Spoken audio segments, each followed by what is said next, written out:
रानी ई खार के खुट्टा उखड़ जता खसी गला के रेशमक ताग टूट जता ओइ दिना बुझियो जे आय हमर गुरु बाबा केदली साहब रहलिए। यदि भगवान तोरा बेटा देता हे राजा रानी ओइ उछाही में तोरा भाट पमरिया के रूप धा के गोसाई बाबा तो अनेक अनेक प्रकार के जांच लेता, लेकिन राजा रानी ई खसी दान तू केकरो नहीं दी हो। ई बात के अटल विश्वास क्या ला राजा रानी जे दिना तेरा द्वार पर हम केदरी से बने खार के खुट्टा उखेड़ देता खसी गला के रेशमक ताग टूटता ओइ दिन हम खसी के सुसार लगा के जेब। सुनो बाबा ते राजा रानी के 5 गो जे बेटा भेले ने ते भाट पे मरिया आइले नाचे गावे लागले नाचे गावे लागले जे राजा रानी बेटा भेलो बेटा के ऊंचाई में किछ दान पुण्य करो कियो। बाबा राजा रानी कहल के हाथी लेबे घोड़ा लेबे कोठा सोफा महल अटारी नौकर चाकर मुंशी दीवान लेबे जे लेबे से अहाँ हमरा से मांगियो ए हो बाबा। लेकिन पमरिया कहलखिन जे हे राजा रानी हाथी घोड़ा लेबे टांग हाथ टूट जेते कोनो दिना घोड़वा पर से गिरबे पैर हाथ टूट जेते हमरा हाथी घोड़ा कथी ले देबो हमरा जे दान देबो ने त राजा रानी ई खस्सी हमरा दान दे दा।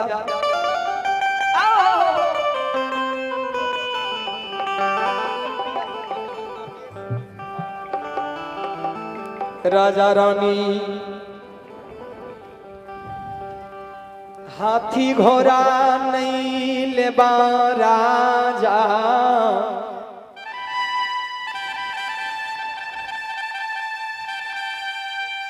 पमरिया बाबा के राजा रानी खसी दान नहीं दिल के पमरिया लौट के चल गए। ओई के बाद गुरु ज्योति बाबा के रूप धा के धर्मराज बाबा अले खसी मांगे लागले खसी दान जे नहीं दिलकै ने से ओई खातिर धर्मराज बाबा राजा रानी के श्राप दे दिलकै। राजा तू हमरा खसी दान नहीं देबो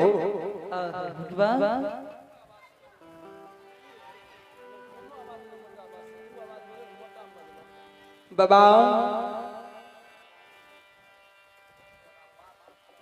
बाबा यो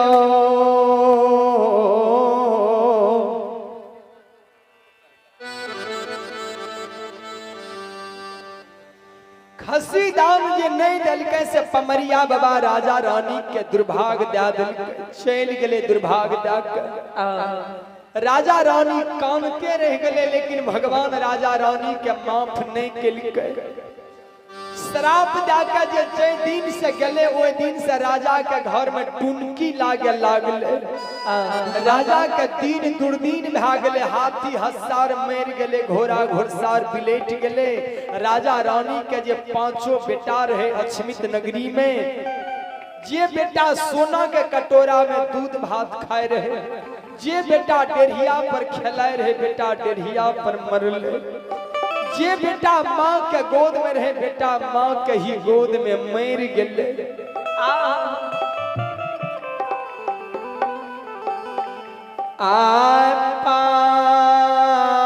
पाछो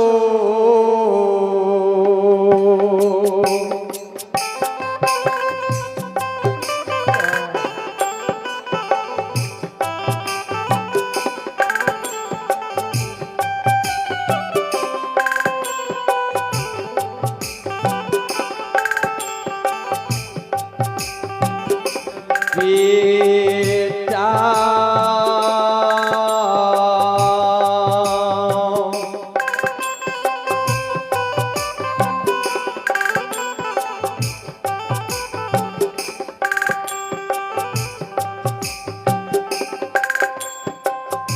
मरलई हो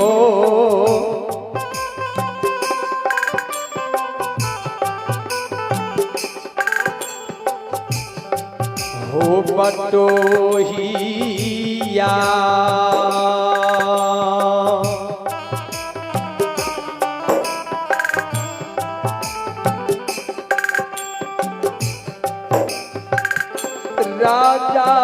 कैया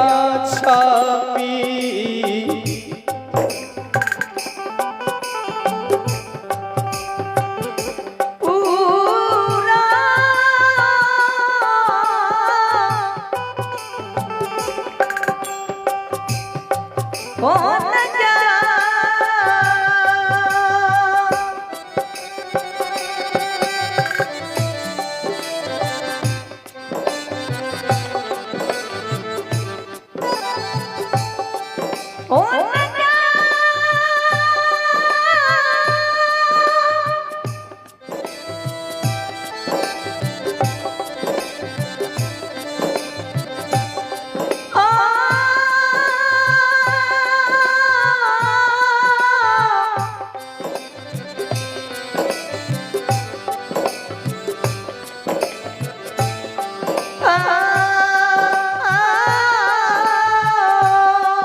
ये हो बटोही बाबा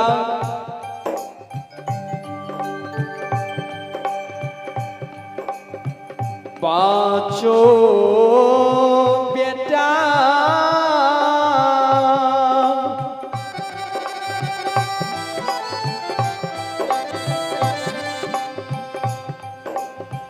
राजा के मैं रगलई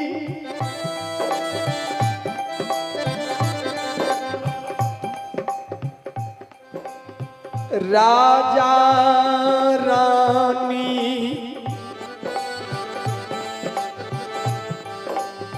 बेटा के सोग में राजा पागल भेलई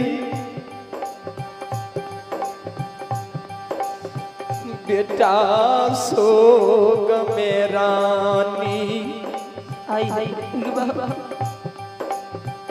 चंद्रावती पगली समान बन लई हो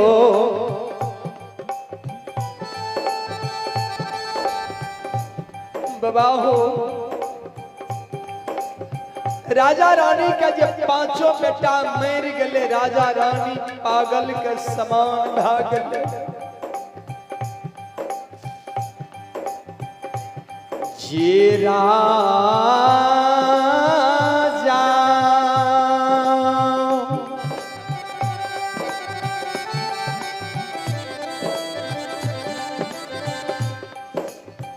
मखमल के धोती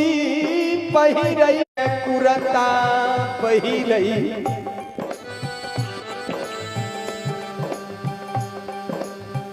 जे रानी मखमल के सारी मखमल के चुनरी पहिरई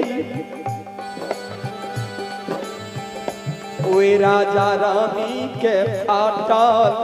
गुदरी तन पर ने मिलई